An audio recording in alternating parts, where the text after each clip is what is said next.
Good to be back, dear Rangers. After recovering from Raj's block and lack of motivation in making videos, Self-destruct! I'm starting to get my groove on. I didn't realize it, but I've been watching 3 very violent shows in the same week. Invisible Season 3, Made the Abyss, and Twilight of the Goods. I was like, what is wrong with me? So I played some good old Slam Ranger to bring back some good vibes into my life.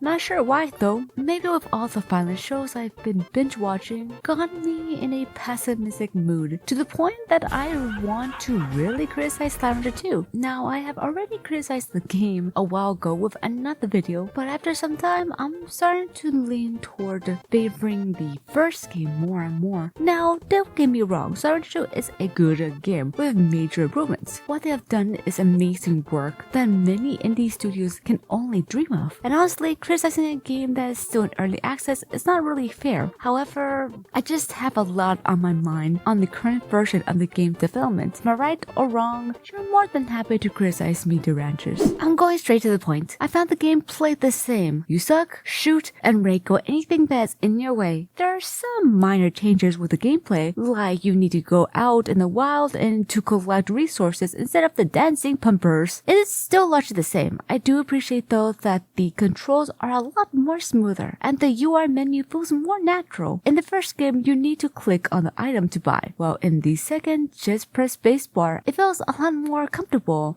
to navigate. Otherwise, gameplay is the disappointing part of the sequel. I know some of you may argue, what else do they supposed to do in the first-person farming simulator game? Well, I got some ideas. Bugsnax and Island Safer are 2 gaming examples that have similar mechanics. Collect monsters, gather resources, and explore. Morning Park should have dropped the plort market and have it where plorts are the main currency. Just think about it. The only reason the plort market even exists is to see the value of the plorts. Well, that's easily broken when you can just have a logical combination with 2 of the highest value slimes in the market. Not only did you make yourself rich, you practically bought every item in the game, making new bugs worthless. It is the main reason they should have dropped not only the plort market, also new bugs, and just have the plorts as the main currency and resource collecting. The only appeal is its graphics. I'm not going to deny. The graphics are drop-dead gorgeous. The world itself feels alien, but yet similar. The grassy rainbow plains of Rainbow Fields feels like something out of a children's book. Powderfell Plus is a spectacular wonderland where we finally get snow. That's something to admire about. They put so much detail into the world that it is worth praising. And that's the problem. Yeah, the visuals are great, but where is the substance? All I see is recycle ideas from the first game that was transferred into a different coding engine with new biomes. Don't get me started on the NPCs. Now, they did introduce Geki as a new NPC. Good stuff. But I wish the others were just cameos. It would be nice to see other residents from the planet with their own careers and dreams. Except for Bob. Bob can appear anytime he wants. I think the largest problem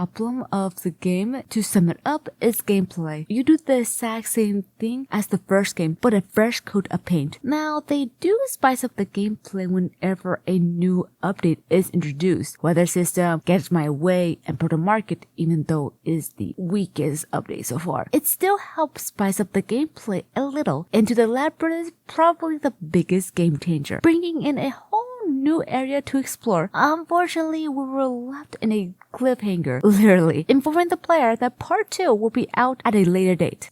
Well, that's completely fine. The news update does a good job keeping us hooked in, exploring Dreamland, the aquarium, and the labyrinth in general. Biggest issue with this is repetition, especially the share of plorts gates. This thing right here is what I think represents the biggest problem with the sequel. You essentially do the same task as you did in the first game. The only main difference is the setting. The best way I can describe Slam Ranger 2 is an elegant cake. Yes, it is beautiful in the outside, but when you take a bite of it, where's the flavor? Where's the layers? It seems Morning Park put their money on the visuals rather than changing the formula of the gameplay. They played it too safe. What makes the first game memorable is its simplicity. It didn't have to be complicated. It's an alien planet where your profession is to wrangle slimes. That is it. Now with a sequel, you need to change it up. Keep it simple, but try to innovate what you have. Otherwise, you end up being criticized for milking it, which is a common complaint from the negative reviews I've read on Steam. Now, I've heard many times that Marine Park should bring the drones back, which I have to agree with how big your conservatory and more slimes to feed. It can feel overwhelming at times trying to keep track of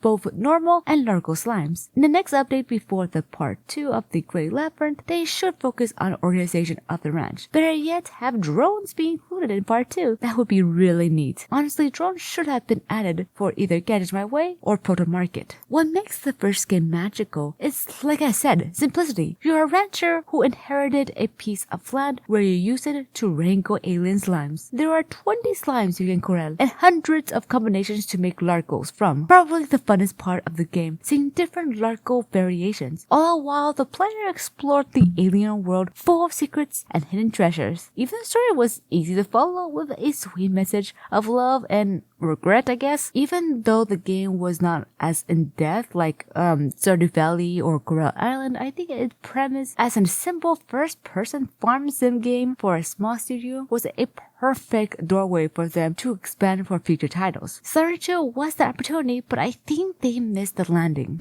Is Slender 2 a bad game? No. What it has for is truly magical. It is a beautiful world with jaw-dropping landscapes with visuals that improve from the first game. It also brings back old scrap ideas from the first game and into the sequel. The main issue is gameplay. It is the same old farm wrangling mechanic from the first game without changing the formula to make it a true sequel. It feels like Salvage 1, but with a fresh coat of paint. Luckily, the game is still in early access and part 2 of the Great Labyrinth may change the formula a bit. As of right now, as it stands, it feels that the sequel is a copy of its former self. Still making improvements, but still remaining the same. What do you think, dear Rangers? Share your thoughts down below. Like always, stay weekly.